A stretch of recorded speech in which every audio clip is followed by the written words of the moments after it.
సమయం సరిగ్గా 5:30 ఓటింగ్ అనాలిసిస్లో బీభత్సమైన మార్పులు ఉన్నాయంటే చాలా మార్పులు ఉన్నాయి. బయట ఇన్స్టాగ్రామ్ పోల్స్ అవ్వచ్చు, యూట్యూబ్ పోల్స్ అవ్వచ్చు, పెద్ద పెద్ద యూట్యూబ్ ఛానల్స్లో పోల్స్ అవ్వచ్చు. సో మామూలుగా లేదు. సో అక్కడ ఏదైతే పడుతుంటుందో ఆల్మోస్ట్ అక్కడ కూడా అదే పడుతుంటుందని అనుకుంటున్నాము. అండ్ ట్విట్టర్ అవ్వచ్చు, ఎక్కడైనా కానీ సంజన గారి పేరు తెగ వినిపిస్తుంది. నిన్నటి నుంచి అసలు మామూలు కూడా కాదు. సంజన ఫోటో లేని తమ్నేల్ లేదు, సంజన పేరు లేని టైటిల్ లేదు. ఇన్స్టాగ్రామ్లో సంజన, ఎక్కడ పడితే సంజన. బిగ్ బాస్ అంటే సంజన అంటే Bigg Boss, Telugu Bigg Boss. ఆ రేంజ్లో వ్యాపారం నడుస్తుంది, ఆ రేంజ్లో వ్యవహారం నడుస్తుంది. సో మరి అంత రేంజ్లో నడుస్తున్నప్పుడు ఆ పర్సన్ ఎక్కడ ఉంది అనేది మీకు ఇంట్రెస్టింగ్గా ఉంటుంది, చెప్తాను కూడా. అండ్ సుమన్ శెట్టి గారు స్టార్టింగ్లో వచ్చినప్పుడు సంజన గారు ఎలిమినేట్ అయిపోతారు అనుకున్నాం. తర్వాత నెక్స్ట్ వీక్ సుమన్ శెట్టి గారు ఎలిమినేట్ అయిపోతారు అనుకున్నాం. ఆ తర్వాత ఆశా సైని గారు ఎలిమినేట్ అయిపోతారు అనుకున్నాం. సో ఈ ముగ్గురు తీసుకొచ్చింది ఇనిషియల్ స్టేజ్లో బిగ్ బాస్ బజ్ కోసం, తర్వాత వరుసగా పెట్టి వీక్స్లో వెళ్ళిపోతారు అనుకున్న వాళ్ళు చెప్పారు. అండ్ అస్సాం టికెట్ బుక్ చేశారన్న వాళ్ళు కూడా చెప్పారు. అఫ్కోర్స్ నేను మొన్న కూడా సుమన్ శెట్టి గారు వెళ్ళిపోతారని నేను కూడా చెప్పాను ఒక 2 days బ్యాక్. బట్ కొడుతున్నాడు ఓటింగ్. అసలు మా ఊళ్ళకి కూడా కాదు, ఆయనకు ఓటింగ్ అసలు ఆయన అమాయకత్వం నచ్చిందో, ఆయన మంచితనం నచ్చిందో, లేకుంటే ఒక రీల్ ఏదైతే ట్రెండ్ అయిందో ఆ రీల్కి కదలని వాడు ఎవడు లేడండి. మామూలుగా నాకే కదిలింది అసలు. అరే అమ్మ అనిపించింది ఆయన అమాయకత్వం చూసిన తర్వాత. సో అలాంటి అమాయకత్వం చూసిన వ్యక్తికి వెంటనే వచ్చిన మొదటి వారంలోనే ఆ మనిషిని బయటికి పంపించి ఆ మనిషిని అవమానించాలి అని ఎవరు అనుకోరు. ఎందుకంటే మన కోసం చాలా సినిమాలో కామెడీ చేసి మనం నవ్వించిన వ్యక్తిని అంత దారుణంగా బయటికి పంపించాలని బిగ్ బాస్ టీం అనుకోదు. ఒకవేళ బిగ్ బాస్ టీం అనుకున్నా కానీ జనం అనుకోవట్లేదు. జనం ఉంచాలి అని అనుకుంటున్నారు. జనం ఉంచాలి అనుకున్నప్పుడు బిగ్ బాస్ టీం అన్ని మూసుకొని ఉంచాలి కదా, ఉంచుతారు కూడా. సో మామూలు ఓటింగ్ కదండి, చాలా మంచి ఓటింగ్ పడుతుంది. సో ఆయన కొంచెం గేమ్ ఆడగలిగి, ఆయన కొంచెం మాట్లాడగలిగి, ఒక జోన్లో ఉన్నారు, ఆయన జోన్ అవుట్ అయ్యి కొంచెం ఆయన వాయిస్ కొంచెం పెద్దదిగా రేజ్ చేసి మాట్లాడగలిగితే maybe next week open nominations పెట్టినప్పుడు ఆయనకి ఓటింగ్ పడుతుందండి. గుల్లా పడుతుంది ఓటింగ్. నా మాట రాసి పెట్టుకోండి.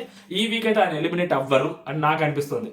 బిగ్ బాస్ టీం అంత ధైర్యం చేయదు అని నాకు అనిపిస్తుంది. ఎందుకంటే ఒక పాజిటివిటీ క్రియేట్ అవుతుంది బిగ్ బాస్ టీం మీద. ఆల్ ఆఫ్ ద సడన్ దాని నెగిటివిటీకి తీసుకురాదు అని నాకు అనిపిస్తుంది. అండ్ రాము రాథోడ్, సృష్టి, సో ఇద్దరు కూడా డేంజర్ జోన్ లోనే ఉన్నారు ఆశా సైని ముగ్గురుతోటి. బట్ నిన్న లైవ్ లో చూశాను రాము రాథోడ్ పర్ఫార్మెన్స్.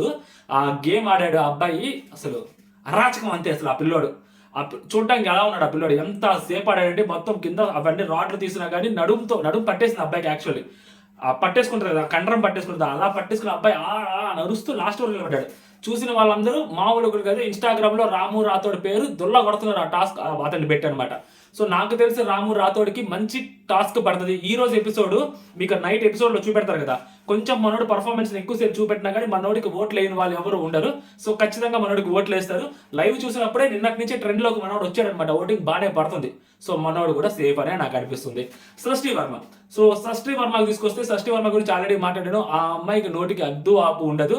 అండ్ ఆ అమ్మాయిని సో అసలు గట్టిగా మాట్లాడుతుంది, చాలా గట్టిగా మాట్లాడితే అమ్మాయి అందులో డాన్సర్ ఇంకొంచెం గట్టిగానే మాట్లాడుతుంది. కాబట్టి సో ఖచ్చితంగా బిగ్ బాస్ హౌస్లో ఆ అమ్మాయి ఉండే అవకాశం చాలా గట్టిగా కనిపిస్తుంది. ఫస్ట్ వీక్ ఆ అమ్మాయిని పంపిస్తారని నాకు అనిపించట్లేదు. ఎటు కనిపించినా ఆశా సైని గారే కనిపిస్తున్నారు నా థాట్స్లో. ఆశా సైని గారి కంటే వేరే వాళ్ళు ఎవరైనా ఉన్నారంటే ఎవరు కనిపించట్లేదు. ఎందుకంటే అందరికీ ఎంతో కొంత ఓటింగ్ పడుతుంది. ఒకవేళ ఓటింగ్ పడకపోయినా కానీ వాళ్ళు బిగ్ బాస్కి అవసరము పడుతుందా అంటే ఖచ్చితంగా అవసరం పడుతుంది. ఎందుకంటే పోయే కొద్దీ కదా. ఫస్ట్ వీక్ అందులో తెలియకుండానే ఒక బస్ క్రియేట్ అయింది. ఈ బస్ని సస్టైన్ చేయాలి బిగ్ బాస్, లేకుంటే అన్యాయం అయిపోయింది బిగ్ బాస్ టీం. సో కాబట్టి దానికి ఎవరు ఉండాలి ఎవరు ఉండకూడదు అనేది బిగ్ బాస్ టీం కాల్ తీసుకుంటారని నాకు అనిపిస్తుంది. బట్ ఓటింగ్లోకి వచ్చేసరికి సృష్టి వర్మకి ఆశా సైని గారికి ఇద్దరికి పెద్ద ఏమి తేడా లేదు. ఇద్దరు ఒకటేలాగా ఉన్నారు, ఎవరైనా ఎలిమినేట్ చేయొచ్చు. ఇప్పటికీ రాము రాథోడ్కి కూడా అంత ఓటింగ్ ఏం లేదు. వాళ్ళ ముగ్గురులో ఎవరికైనా సేమ్ అలాగే ఉంది. బట్ రాము రాథోడ్ పర్ఫార్మెన్స్ చూసిన తర్వాత బిగ్ బాస్ అంత ఈజీగా బయటికి పంపించరు. సో డెసిషన్ మనోడిని ఎక్స్క్లూడ్ చేస్తారు ఆ డెసిషన్లో నుంచి అని చెప్పి నాకు అనిపిస్తుంది. సో సృష్టి వర్మ ఆశా సైని గారిని పెడితే మేబీ ఆశా సైని గారు బయటకు వెళ్ళే ఛాన్సెస్ చాలా హైలీ కనిపిస్తూ ఉన్నాయి. ఎందుకంటే ఆమెతో సంజన గారికి రిఫ్ట్ క్రియేట్ అవుతుంది. సంజన గారితో కావాలని చెప్పి గొడవ అవుతుంది. బట్ ఆ గొడవను ఆమె పెద్ద చేసుకోవట్లేదు, ఆమె పెద్దగా అరవట్లేదు, ఆమె ప్రొజెక్ట్ అవ్వట్లేదు ఆశా సైని గారు. That was the biggest mistake ఆమె వైపు నుంచి. బిగ్ బాస్ హౌస్లో ప్రతి నిమిషం ప్రతి క్షణం ప్రొజెక్ట్ అవ్వాలని ట్రై చేస్తుంటారు. కొంతమందికి న్యాచురల్గా చేస్తుంటారు, కొంతమందికి ఆర్టిఫిషియల్గా చేసే వాళ్ళు కూడా ఉన్నారు. ఇప్పటికీ ఉన్నారు, ఆ హౌస్లో ఉన్నారు.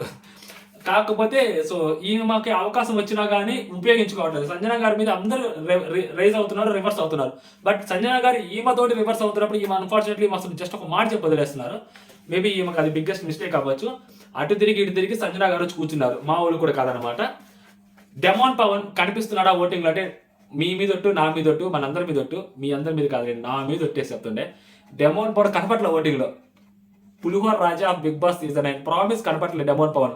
అగ్ని పరీక్ష ఓటింగ్ లో చాలా మంచిగా కనపడుతున్నాడు డెమోన్ పవన్. నాకు ఒక్కొక్కసారి అనిపిస్తూ ఉంటుంది కామనర్స్ కి షాక్ ఇస్తారేమో, కొంపదీసి కామనర్స్ ని పంపించేస్తాడేమో, డెమోన్ పవన్ బయటికి పంపించేస్తాడేమో బిగ్ బాస్ టీము అని అనిపిస్తా ఉంది నాకు. అది ఎందుకు అనిపిస్తుందో తెలియట్లేదు. సంజన ఇది సైని గారు వెళ్ళిపోతారనే తెలుసు, బట్ ఎక్కడో సిక్స్త్ సెన్స్ కొడుతుంది ఏంటంటే, సిక్స్త్ సెన్స్ సెవెంత్ సెన్స్ కలిపి కొడుతుంది ఏంటంటే, డెమోన్ పవన్కి ఏమన్నా టాటా బాబాయ్ చెప్తాడా, అప్పటికి కామనర్స్లోకి ఏమన్నా చిన్నపాటి భయం క్రియేట్ అవుతుందా? ఇప్పటికి అంటే వాళ్ళ గేమ్ లాగా ఆడట్లేదని క్లియర్గా కనిపిస్తూ ఉంది. అసలు గేమ్ అర్థం కావట్లేదని కూడా క్లియర్గా కనిపిస్తూ ఉంది కొంతమందికి. సో నెక్స్ట్ వీక్ నామినేషన్స్లోకి వచ్చాక సో డేంజర్ జోన్లో ఉండే వాళ్ళ కామనర్స్ నుంచి చాలా మంది ఉన్నారు. ఒకళ్ళు ఇద్దరు కాదు, ముగ్గురు ఉన్నారు దగ్గర. ఒక ఇద్దరేమో సేఫ్ అవుతారు, కళ్యాణ్ గారు అండ్ శ్రీజ కొంచెం ఓటింగ్లో గట్టిగా ఉంటారేమో, కానీ మాస్క్ మ్యాన్కి కూడా అంత ఓటింగ్ లేదు. బట్ ఆయన బిగ్ బాస్కి అవసరం కాబట్టి ఆయన ఉంచుతారని అనిపిస్తుంది. కానీ సో ఇంకా ప్రియా అవ్వచ్చు, లేకుంటే మనీష్ అవ్వచ్చు, ఇప్పుడు డెమోన్ పవన్ అవ్వచ్చు, సీరియస్లీ నాకేం కనపట్లేదు వాళ్ళు. నెక్స్ట్ వీక్ ఓటింగ్లోకి వచ్చినా కానీ ఫస్ట్ డే నుంచి డేంజర్ జోన్లోనే ఉండే కంటెస్టెంట్ వీళ్ళు ముగ్గురు. సో కాబట్టి డెమోన్ పవన్కి కూడా ఏమైనా ఛాన్స్ ఉందా? ఇది జస్ట్ అవుట్ ఆఫ్ క్యూరియాసిటీ చెప్తుండే నేను. ఒకవేళ వర్కౌట్ అయితే వాడుకోవటమే, లేదంటే సైలెంట్గా ఉంటాం, మనకి లేదంటే. ఓకేనా? అండ్ ఇమాన్యుయల్కి కూడా చాలా మంచి ఓటింగ్ పడుతుంది. ఇమాన్యుయల్కి థర్డ్ ప్లేస్లో ఓటింగ్ పడుతుంది. సో నిన్న ఇమాన్యుయల్ పాప మనీష్ తోటి మాట్లాడిన మాటలు పాప మనోడు అడుక్కున్నాడు లిటరలీ, అన్న అది కాదన్నా ఎలిమినేషన్ ఏందన్నా. సో మనోడు రివర్స్ అయిన మాటలు కానీ, మనోడు యాటిట్యూడ్ కానీ టూ వర్స్ట్ అని అనిపించింది, గలీజ్ అని అనిపించింది నాకైతే. రాము రాతో మాట్లాడిన విధానం నాకు నచ్చలేదు. సో మనుషులతోటి సరిగ్గా మాట్లాడితే నాకు జర్రం బీపీ లేస్తుంది. సో నాకు నిన్న కూడా కొంచెం బీపీ లేచింది. 2 పర్సనల్ తీసుకున్నాడేమో, మరి నాకు తెలియదు ఆ విషయం. మేబీ మీకు అనిపించి ఉండకపోవచ్చు, బట్ నాకు పర్సనల్గా నాకు అది గలీజ్ అనిపించింది. ఒక మనిషి ప్రాపర్గా నీతో మాట్లాడుతున్నప్పుడు, ఒక మనిషి లో పిచ్లో మాట్లాడుతున్నప్పుడు నువ్వు హై పిచ్లో మాట్లాడి, ఇంకొక మనిషి లో పిచ్లో మాట్లాడి నువ్వు హై పిచ్లో మాట్లాడుతుంటే చూస్తున్నా నాకు ట్రిగ్గర్ అవుతుంది. అది నా దరిద్రం, నేనేం చేయలేను దానికి. సో అక్కడ నాకు అలాగే అనిపించింది అనమాట. మొన్న రాతోడి విషయంలో, ఈరోజు ఇమాన్యుయల్ విషయంలో సో మనీష్ తప్పు అనిపించింది. అండ్ మనోడికి మంచి ఓటింగ్ పడుతూ ఉంది. సో ఇంకా second place, first place already second place గురించి కూడా చెప్పుకున్నాం కదా. సో ఇంకా ఫస్ట్ ప్లేస్ ఎవరికి మంచిగా ఓటింగ్ పడుతుంది అంటే, సో మళ్ళీ చెప్తుంటే ఇప్పటికీ చెప్తుంటే తనూజ గారికి చాలా గట్టి ఓటింగ్ పడుతుంది. తనూజ గారు స్టిల్ ఇప్పటికీ టాప్లో ఉన్నారు. అది అక్కడ బిగ్ బాస్ టీమ్ అప్డేట్ అవ్వచ్చు, లేకుంటే నాకు అనిపిస్తుంది అవ్వచ్చు, యూట్యూబ్ పోల్స్ అవ్వచ్చు, ఇన్స్టా పోల్స్ అవ్వచ్చు. సంజన గారికి ఓటింగ్ స్టార్ట్ అయింది, సంజన గారికి ఓటింగ్ మొదలైంది. సంజన గారు బిగ్ బాస్ హౌస్లో ఉండాలని కోరుకుంటున్నారు. బట్ బట్ ఓటింగ్ వేరే, ఇలా అనుకోవడం వేరే. ఇలా అనుకునేది ఓటింగ్ మీద ఎంత ప్రభావం చూపిస్తుంది అంటే, సో ఓటింగ్ మీద అంత ప్రభావం చూపెట్టట్లేదు. బట్ ఓటింగ్ పడుతుంది సంజన గారికి. అసలు ఎలిమినేట్ అయిపోవాల్సిన contestant all of the sudden top 3 top 4లోకి వచ్చిందంటే మామూలు విషయం కాదు అసలు అది సంజన గారికి. ఇంకొక వీక్ ఆమె కెప్టెన్ అయింది కదా, ఈ వీక్ కానీ ఆమె కానీ పర్ఫార్మెన్స్ నెక్స్ట్ లెవెల్ చేస్తే, నెక్స్ట్ వీక్ ఆమె నామినేషన్స్లోకి వస్తే ఆమెకి గుద్దుతారు, ఓట్లు భయంకరంగా గుద్దుతారు. సో సెకండ్ వీక్ ఆమెకి క్రూషియల్ వీక్ అనమాట సంజన గారికి. ఎందుకంటే ఎక్స్పెక్టేషన్స్ ఏమీ లేని సంజన గారి మీద హై ఎక్స్పెక్టేషన్స్ బిల్డ్ అవుతూ ఉన్నాయి. సో ఆ హై ఎక్స్పెక్టేషన్స్ ఆమె సస్టైన్ చేసుకోగలిగితే, థర్డ్ వీక్ ఆమె నామినేషన్స్లోకి వస్తే ఇంకా మిగిలిన కంటెస్టెంట్లు ఎవరికి కళ్ళకి కనిపించరు, ఆడియన్స్ ఎవరికి. సంజన గల్రాని గుద్దు, సంజన గల్రాని ఇది గుద్దు, సంజన గల్రాని ఇది గుద్దు అంటూ ఉంటారు అనమాట జనాలు. ఆ రేంజ్కి వెళ్తుంది అనమాట.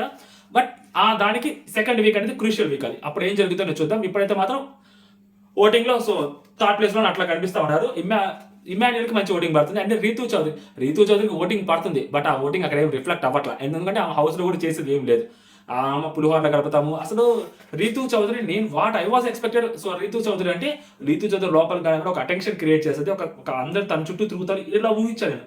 But all of the sudden Rithu Chowdary అక్కడ ఏం కనిపించట్లేదు.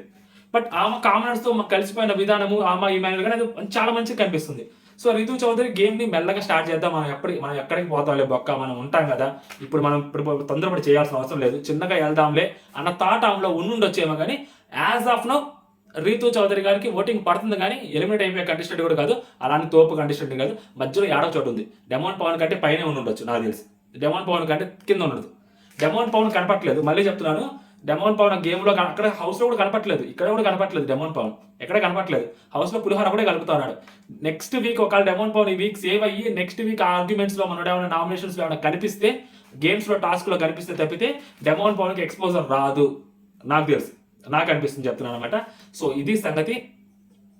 సో కొత్తగా మన ఛానల్ ఎవరైనా చూస్తుంటే సబ్స్క్రైబ్ చేసుకోండి. ఇంత పొద్దున్న తెల్లవారుజామున ఇంత ఎనర్జెటిక్గా మాట్లాడినందుకైనా కానీ మీరు ఈ వీడియోని లైక్ చేయొచ్చు తెలుసా. మన ఇన్స్టాగ్రామ్ ఛానల్ని సబ్స్క్రైబ్ చేసి ఫాలో అవ్వండి, దాంట్లో అప్డేట్లు పెడుతుంటాను. పెద్ద పెద్ద ఛానల్స్లో వాళ్ళు పెట్టే కంటే ముందే, 1 నిమిషం ముందు 2 నిమిషాల ముందే మనం అప్డేట్లు పెడుతూ ఉంటాం, లీస్ట్ కేసులో. సో ఓకేనా, ట్రై చేయండి, ఒకసారి చెక్ చేయండి మన ఇన్స్టాగ్రామ్ ఛానల్, కొంచెం ఫన్ కూడా ఉంటుంది దాంట్లో, మీమ్స్ అలాంటి ట్రై చేస్తూ ఉంటాం. ఓకే, రండి అక్కడికి. ఎవరికైనా ఏమైనా డౌట్లు ఉంటే అక్కడ మాట్లాడేసుకుందాం. మీకు కోపం వచ్చినా నన్ను అక్కడ తిట్టొచ్చు హ్యాపీగా వచ్చి, నేనేమనుకోను. జై హింద్.